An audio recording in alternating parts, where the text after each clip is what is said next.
बिस्मिल्लाहिर्रहमानिर्रहीम। अस्सलाम वालेकुम दोस्तों, मैं हूं मोहम्मद फ़रूक। आप मेरा MFM यूनिवर्सल चैनल देख रहे हैं। दोस्तों, आज की वीडियो आपके बहुत ही काम आने वाली है। आपकी एक दरीना ख्वाहिश भी होगी कि इस तरह का भी कोई सीन हो जाए। तो आइए आज का टॉपिक आपके सामने रखते हैं। वो ये है कि आप अपने मोबाइल के ऊपर फ़ोटोशॉप यूज़ कर सकते हैं, वो भी बगैर इंस्टॉल किए। दोस्तों, यकीन नहीं आ रहा होगा, कुछ लोगों के पास लैपटॉप या PC नहीं है, तो आप बिल्कुल फ़ोटोशॉप जैसे फीचर्स कंप्लीट अपने मोबाइल के ऊपर एडिटिंग कर सकते हैं किसी भी किस्म की। तो आइए आपको मोबाइल की स्क्रीन पर लेके चलते हैं। दोस्तों, हम अपने मोबाइल की स्क्रीन पर आ चुके हैं। अब मैं आपको फ़ोटोपी या फ़ोटोशॉप मोबाइल के अंदर यूज़ करने का तरीका बताऊंगा। दोस्तों, आप यहाँ पे गूगल क्रोम को ओपन करेंगे। दोस्तों, ये भी बात याद रखें कि इस ऐप के लिए या इस वेबसाइट के लिए आपको कोई भी स्पेस नहीं चाहिए। अगर आपका मोबाइल थोड़ा कमज़ोर भी है, बस उसमें गूगल क्रोम चलना चाहिए। तो यहाँ पे आप लिखें फ़ोटोपी और सर्च करें। इसको आप ओपन कर लें।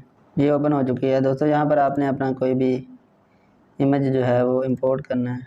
अच्छा, ये मैं माउस इसके साथ यूज़ कर रहा हूँ ताकि क्योंकि ये कोई भी इमेज एडिट करना बारीकी का काम होता है, इसलिए आप अपना ईज़ी से काम कर सकें, इसलिए माउस अटैच किया है। आप अगर मोबाइल के अंदर कंप्यूटर जैसी एडिटिंग करना चाहते हैं तो आप OTG के साथ माउस को अटैच कर लें। नहीं भी करेंगे तो ये फंक्शंस तो आपके लिए अवेलेबल हैं ही। तो यहाँ पर आप देखें, ये सारे टूल आपके पास हैं। सिलेक्शन टूल है, इससे आप इधर उधर पिक्स को मूव कर सकते हैं। आगे रेक्टेंगल शेप टूल है। उसके बाद अगर आप कोई सिलेक्शन सेलेक्ट कर लेते हैं तो आप उसको डीसेलेक्ट कर सकते हैं। इसके अलावा दोस्तों, इसी के अंदर पॉलीगॉन, लेसो, मैग्नेटिक ये भी है। अगर आप इमेज की साइडें क्रॉप करना चाहते हैं तो आप इसके साथ कर सकते हैं। इसको डीसेलेक्ट करें। दोस्तों, ये इमेज ज़रा इसमें बहुत छोटा नज़र आ रहा था, तो हम इसे जूम भी कर सकते हैं। हैंड टूल की मदद से आप इसको इधर को फॉरवर्ड कर लें। अगर पॉलीगॉन, लेसो का यहाँ यूज़ करेंगे तो मेरे ख्याल में बेहतर होगा। जिधर को आप इसको इस तरह करेंगे ये मूव हो जाएगा। बड़े आराम से एक एक चीज़ आप क्लियरली मैनेज कर सकते हैं। दोस्तों, ये किसी चीज़ का बैकग्राउंड वगैरह डिलीट करने के लिए इस्तेमाल होता है।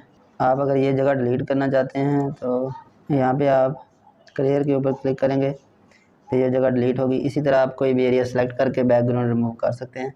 ये दोस्तों, बाकी भी सारे कलर यहाँ पर मौजूद हैं, आप इनको ट्राई कर सकते हैं। उसी तरह ये देखें, बिल्कुल फ़ोटोशॉप की तरह सारे ऑप्शंस हैं। ऊपर मैं चीज़ें बताना चाहता हूँ आपको।